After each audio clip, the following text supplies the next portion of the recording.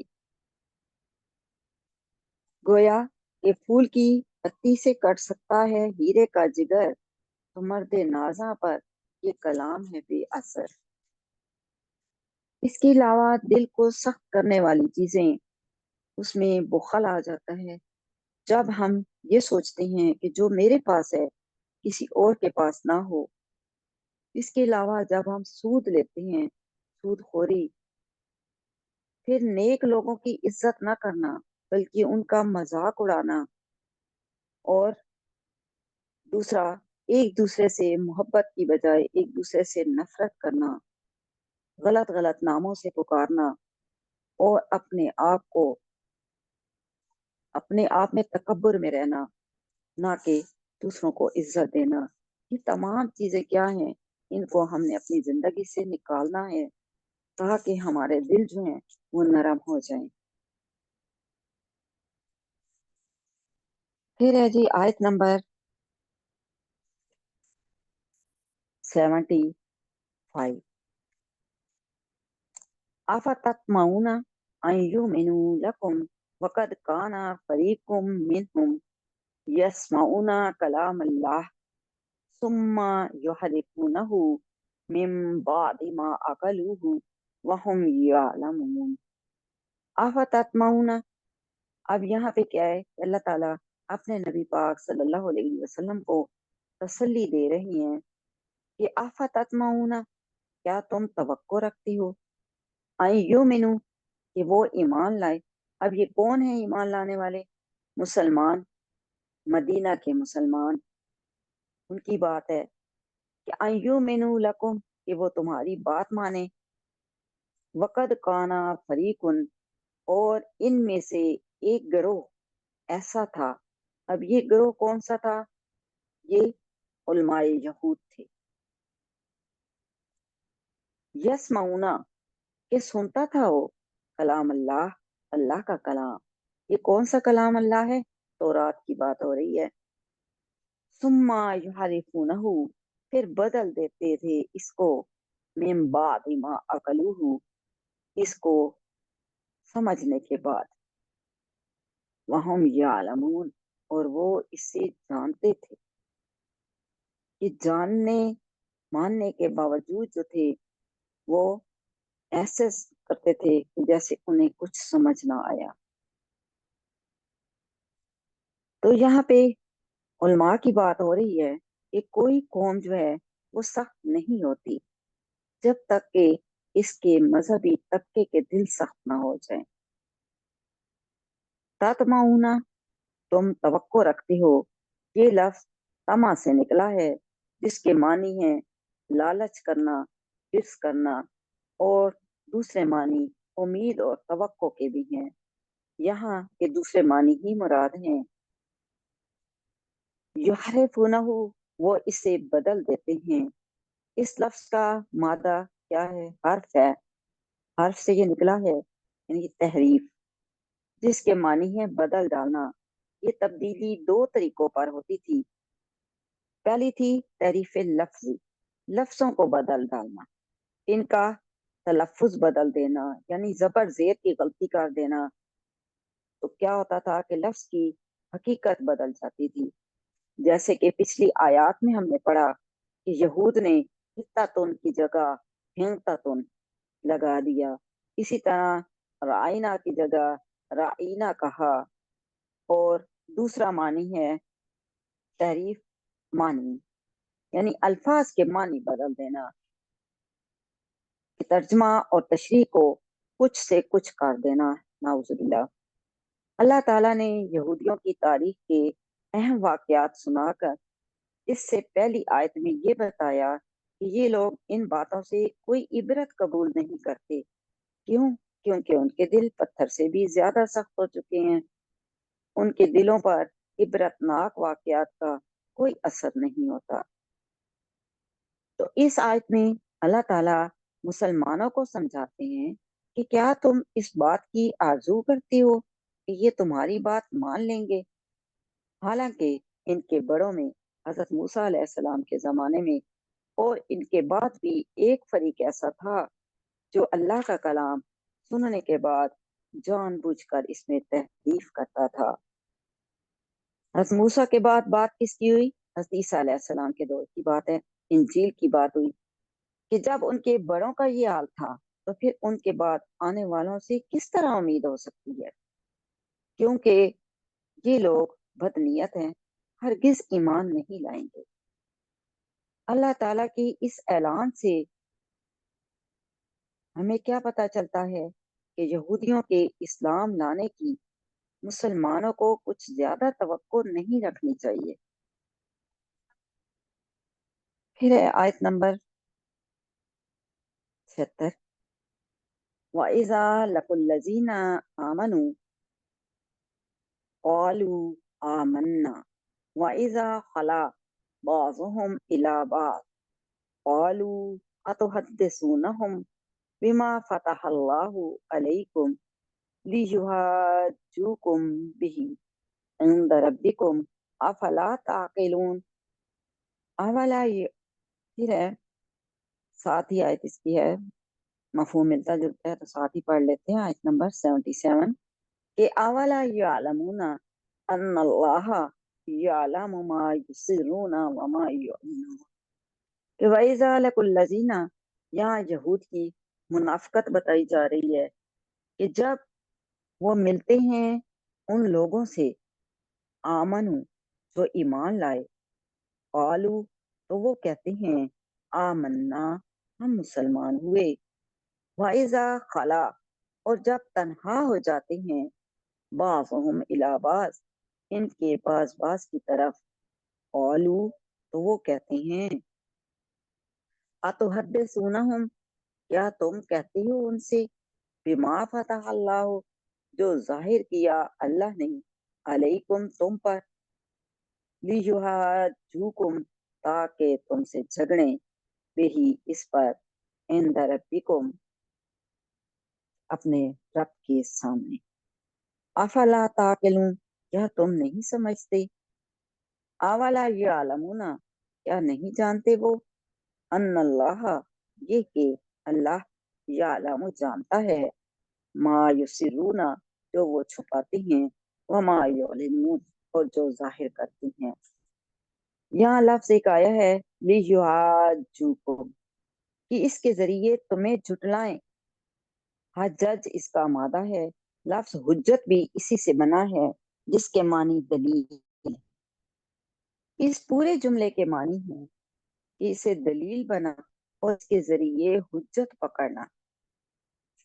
تو رات میں تحریف کرنے والے یہودی اپنے منافق دوستوں کو کہا کرتے تھے کہ تم اپنی کتاب کی تعلیم مسلمانوں کو بتلا کر اس کے ذریعے اپنے خلاف مسلمانوں کے ہاتھ میں دلائل دیتے ہو۔ یہاں سے ان یہودیوں کا ذکر شروع ہو رہا ہے جو کہ منافق تھے۔ یہ لوگ جب کبھی مسلمانوں سے ملتے تو آخری نبی صلی اللہ علیہ وآلہ وسلم پر اپنا ایمان ظاہر کرتے اور انہیں خوش کرنے کے لیے اس آخری نبی حضرت محمد مصطفیٰ صلی اللہ علیہ وآلہ وسلم کی تائید اور تصدیق کے لیے وہ تمام پیشین گوئیاں اور علامتیں بیان کرتے جو ان کی مذہبی کتاب تورات میں موجود تھی۔ یعنی وہ سب کچھ جانتے تھے، وہ پڑھ چکے تھے اپنی کتاب تورات میں نبی پاک صلی اللہ علیہ وآلہ وسلم کے بارے میں۔ لیکن جب یہ یہود آپس میں ملتے تو ایک دوسرے کو لعنت ملامت کرتے کہ تم اپنی تعلیمات مسلمانوں پر ظاہر کر کے خود اپنے خلاف انہیں ہتھیار کیوں دیتے ہو؟ یہی دلائل مسلمان تمہارے خلاف استعمال کرتے ہیں اور تمہاری اپنی باتوں کو سند بنا کر وہ اللہ کے ہاں گواہی دیں گے۔ کیا گواہی دیں گے؟ کہ سب کچھ تم لوگ جانتے تھے کہ ایک نبی آخری آئے گا اور سب کچھ چھوڑ چھاڑ کے ایک کتاب جو نبی پاک صلی اللہ علیہ وسلم پر نازل ہوگی ہم نے وہی پڑھنی ہے۔ تو وہ اپنے لوگوں کو یہ بات بتایا کرتے تھے کہ تم مسلمانوں کو یہ نہ بتایا کرو کہ ہماری کتاب میں اللہ کے آخری نبی کا ذکر ہے۔ بے وقوف لوگ تھے، حالانکہ نبی پاک صلی اللہ علیہ وسلم سے کوئی چیز چھپی ہوئی نہیں تھی، اور یہود سب کچھ جاننے کے بعد اصل دین کی طرف نہ لوٹے، گویا کہ وہ احمق سمجھ رہے تھے کہ ان باتوں کا علم مسلمانوں کو صرف یہودیوں کے ذریعے ہی ہو سکتا ہے، حالانکہ اللہ تعالیٰ ان کی ظاہر اور پوشیدہ تمام باتیں نبی پاک صلی اللہ علیہ وسلم پر اور مسلمانوں پر ظاہر کر سکتا۔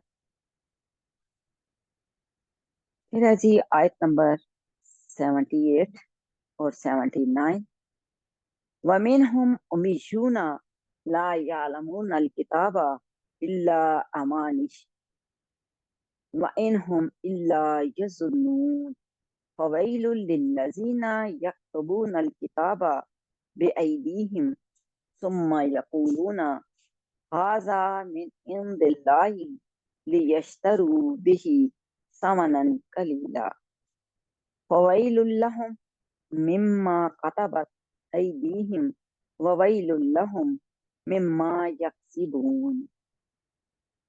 وَمِنْهُمْ أُمِّيُّونَ، اب یہاں پر ان کی جھوٹی آرزوؤں کا ذکر ہے کہ وَمِنْهُمْ أُمِّيُّونَ، اور ان میں سے ان پڑھ، لا یعلمون، نہیں جانتے، نہیں خبر رکھتے، لا یعلمون الکتاب، کتاب، الا امانیہ، سوائے جھوٹی آرزوؤں، کہ ان میں سے بعض ان پڑھ ہیں کہ کتاب کی خبر نہیں رکھتے جھوٹی آرزوؤں کے سوا، اور وہ صرف جھوٹے خیال رکھنے والے ہیں۔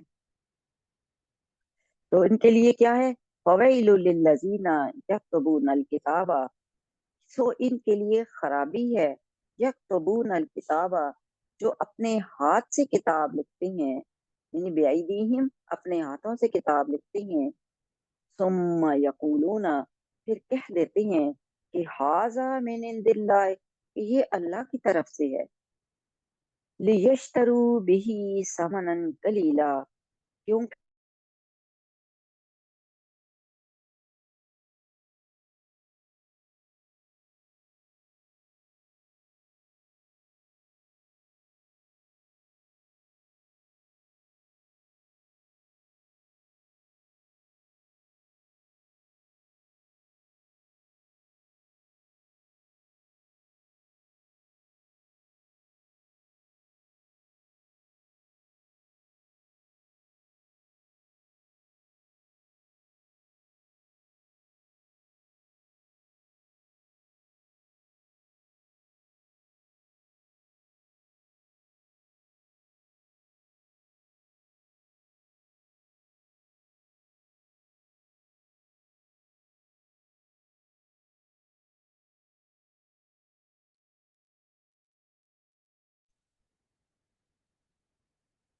تو یہ دو معنوں میں استعمال ہوتا ہے۔ پہلی کیا ہے؟ ایسی آرزو کہ جس کی کوئی حقیقت نہ ہو، کوئی شخص محض خیال خام میں ہی مگن رہے، یعنی جھوٹے خیالوں میں، جھوٹی آرزوؤں میں وہ اپنے آپ کو مصروف رکھے، اور دوسری، کوئی شخص جھوٹی روایات اور خرافات میں مبتلا رہے۔ یہود کی تاریخ میں اسی قسم کی روایات کی بے شمار مثالیں موجود ہیں۔ مثلا ان کی یہ خام خیالی تھی کہ جنت میں ان کے سوا کوئی اور نہ جائے گا۔ ان کا خیال تھا کہ حضرت ابراہیم علیہ السلام ہمیں کبھی بھی جہنم میں نہیں جانے دیں گے، اگر ہم جانے لگیں گے تو ہمیں ہاتھ پکڑ کر جنت کی طرف لے جائیں گے۔ یہ ان کی خام خیالی تھی۔ نام کہ وہ حضرت ابراہیم علیہ السلام کو مانتے تھے، لیکن ان کے طریقوں پر عمل کرنا نہیں چاہتے تھے، کہ یہ عمل کرنا ان کو مشکل لگتا تھا، لیکن ان خام خیالی میں رہتے تھے کہ وہ ہمیں جنت میں لے کر جائیں گے، جو کہ صاف ظاہر ہوتا تھا کہ یہ ان کا جھوٹی روایات اور خرافات ہیں۔ پھر ایک لفظ آیا ہے سامنن، جس کا مطلب ہے قیمت۔ اس لفظ کے معنی صرف نقد یا زر کے نہیں ہیں، بلکہ جو چیز بھی کسی چیز کے معاوضے میں حاصل ہوئی ہو وہ اس کا ثمن ہے۔ اس آیت میں ثمن سے مراد دینوی معاوضہ ہے۔ پھر ہے مما یکسبو، کہ ان کی کمائی۔ اس کے یہاں دو معنی ہیں، ایک ان کے گناہوں کا ڈھیر، کیونکہ وہ لوگ اپنی ان حرکتوں سے اپنے گناہوں میں اضافہ کرتے چلے جاتے۔ دوسرا وہ مالی نفع جو کتاب اللہ میں تبدیلی یا تحریف کر کے یہ لوگ حاصل کرتے تھے، یعنی وہ ساری تعریف اس مقصد کے لیے کرتے تھے کہ اس سے ان کو مالی فائدہ حاصل ہو۔ یہودیوں کے جاہل طبقے کو معلوم نہ تھا کہ تورات میں کیا لکھا ہے، وہ بس چند جھوٹی آرزوؤں سے واقف تھے جو انہوں نے اپنے بزرگوں سے سن رکھی تھی، اور توقع رکھتے تھے کہ ان کے بزرگ ان کے گناہ بخشوا دیں گے۔ اللہ تعالیٰ فرماتا ہے کہ ان لوگوں کے لیے سخت خرابی ہے جو اللہ کے احکام بدل ڈالتے ہیں اور کہتے ہیں کہ یہ تو خود اللہ تعالیٰ کا حکم ہے۔ پھر ہے جی آیت نمبر 80، وَقَالُوا لَن تَمَسَّنَا النَّارُ إِلَّا أَيَّامًا مَّعْدُودَاتٍ قُلْ اتخذتم عند الله عهدا فلن يخلف الله عهده ام تقولون على الله ما لا تعلمون۔ اور وہ کہتے ہیں کہ لن تمسنا النار، کہ نہیں چھوئے گی آگ، الا مگر ایام معدودات، مگر چند دن گنتی کے۔ قل کہہ دیجئے، اللہ تعالیٰ نبی پاک صلی اللہ علیہ وسلم سے فرما رہے ہیں کہ کہہ دیجئے، اتخذتم، کیا تم لے چکے ہو، عند اللہ، اللہ سے، احدن، کوئی اقرار، فلا یخلف اللہ، کہ نہیں وہ خلاف کرے گا اللہ، آدہ، اپنا اقرار۔ ام تقولون، کیا تم کہتے ہو، علی اللہ، اللہ پر، ما لا تعلمون، جو تم نہیں جانتے۔ کہ یہ لوگ کہتے ہیں کہ ہم کو ہرگز آگ نہیں لگے گی مگر چند دن گنتی کے۔ کہہ دو کہ کیا تم اللہ کے ہاں سے اقرار لے چکی ہو کہ اللہ اب اپنے اقرار کے خلاف ہرگز نہ کرے گا، یا اللہ پر جوڑتے ہو جو تم نہیں جانتے۔ یہاں لفظ آیا ہے النار۔ نار کیا ہے؟ آگ۔ یہاں اس لفظ سے مراد دوزخ کی آگ ہے، جس کا ذکر قرآن پاک میں بکثرت آیا ہے، اور دنیا کی تمام آسمانی کتابوں میں اس سے انسانوں کو خبردار کیا گیا۔ جہنم کے عذاب سے نہ کسی کی سفارش بچا سکے گی، نہ کوئی معاوضہ کام کرے گا، اور نہ وہاں کسی کا زور چل سکے گا۔ پھر ایک لفظ آیا ہے ایام معدودات، کہ چند گنے چنے دن۔ یہودیوں کا عقیدہ تھا کہ انہیں اعمال بد کے عوض صرف چند روز کے لیے دوزخ میں پھینکا جائے گا، اس کے بعد وہاں سے نکال لیے جائیں گے۔ ان کی روایتوں میں یہ تعداد مختلف بتائی گئی ہے، بعض 7 دن بتاتے ہیں، بعض کا 40 دن ذکر ہے، یعنی جتنے دن انہوں نے بچڑے کی پوجا کی، اور بعض کہتے ہیں کہ ہر گناہگار کو اس کی عمر کے برابر دوزخ میں رکھا جائے گا۔ بنی اسرائیل اپنے آپ کو اللہ کے لاڈلے اور محبوب سمجھتے تھے۔ اس کی سند میں وہ اللہ تعالیٰ کے وہ انعامات بیان کرتے تھے جو اللہ تعالیٰ نے ان پر وقتاً فوقتاً کیے۔ پیچھے ہم پڑھ چکے ہیں نا ان کے کتنے انعامات اللہ تعالیٰ نے ان کو دیے تھے۔ تو اسی لیے یہ اس طرح کی باتیں کرتے تھے کہ انہوں نے کئی روایات اپنے پاس سے گھڑ لی تھی جن کا ثبوت ان کی کتاب میں بالکل نہ ملتا تھا۔ انہی من گھڑت اور جھوٹی روایتوں میں سے ایک روایت یہ بھی تھی کہ ان کا عقیدہ تھا کہ ان کے اعمال بد کے بدلے اگر اللہ تعالیٰ نے انہیں کوئی سزا دی تو وہ گنتی کے صرف چند روز کے لیے ہوگی، وہ ہمیشہ دوزخ میں نہیں رہیں گے۔ اللہ تعالیٰ نے اپنے آخری نبی صلی اللہ علیہ وآلہ وسلم کی معرفت ان سے پوچھتا ہے کہ کیا تم نے اللہ سے اس بات کا کوئی عہد یا اقرار لے لیا ہے جس کی پابندی کرنے پر وہ مجبور ہے، یا تم خود اپنے دل سے یہ سب باتیں گھڑ لی ہیں؟ اس کا جواب اس کے سوا کچھ نہیں کہ ان کے یہ سب دعوے محض من گھڑت ہیں۔ ان باتوں کے لیے ان کے پاس مذہب کی کوئی سند موجود نہیں۔ پھر ہم دیکھتے ہیں آیت نمبر 81 اور 82، بلا من کسبا سیئاتن وَأَحَاطَتْ بِهِ خَطِیئَتُهُ فَأُولَئِکَ أَصْحَابُ النَّارِ هُمْ فِیہا خَالِدُونَ وَالَّذِینَ آمَنُوا وَعَمِلُوا الصَّالِحَاتِ أُولَئِکَ أَصْحَابُ الْجَنَّةِ هُمْ فِیہا خَالِدُونَ۔ بلا کیوں نہیں، من کا سبا جس نے کمایا، کیا کمایا؟ سیئاتن گناہ، وَأَحَاطَتْ بِهِ اور گھیر لیا اس کو، خطیئتہ اس کے گناہ نے، فَأُولَئِکَ أَصْحَابُ النَّارِ تو وہی ہیں رہنے والے دوزخ، ہم فیہا خالدون وہ اس میں ہمیشہ رہیں گے۔ والذین آمنوا اور جو لوگ ایمان لائے، دیکھیں جہاں اللہ تعالیٰ دوزخ کا ذکر کرتے ہیں، ساتھ جنت کا بھی ذکر کر دیتے ہیں، تاکہ میرے بندوں کے دل جو ہیں وہ مجھ سے خراب نہ ہوں، بلکہ نیک عمل اور برے عمل کا انہیں معلوم ہو کہ برے عمل کا بدلہ جہنم جبکہ نیک عمل کا بدلہ جنت۔ تو آیت نمبر 82، والذین آمنوا اور جو لوگ ایمان لائے، وعملوا الصالحات اور نیک عمل کیے، اولئک اصحاب الجنہ وہی ہے جنت میں رہنے والے، ہم فیہا خالدون وہ اس میں ہمیشہ۔ یہاں آیت نمبر 81 میں دیکھا کہ وَأَحَاطَتْ بِهِ خَطِیئَتُهُ کہ اس کو اس کے گناہ نے گھیر لیا۔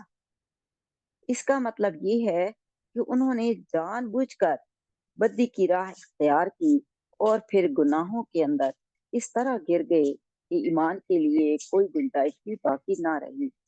یہ حالت اہل کفر کی ہے، اس لیے مفسرین نے یہاں اس سے مراد کافر لیے ہیں۔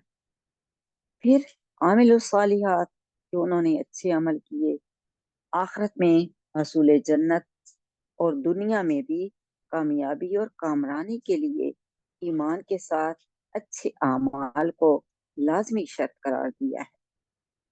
اچھے اعمال سے مراد کیا ہے؟